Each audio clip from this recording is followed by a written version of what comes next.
На территории Туркменистана 32 года ведется тирания и диктатура, которая уничтожает собственный народ путем мягкого геноцида. Правительство Туркменистана тотально следит за гражданами Туркменистана не только за пределами Туркменистана, но и за пределами других стран, а точнее Турецкой Республики.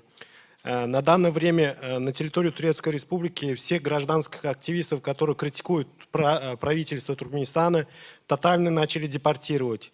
Такие случаи были и в Российской Федерации со стороны Федеральной службы безопасности Российской Федерации.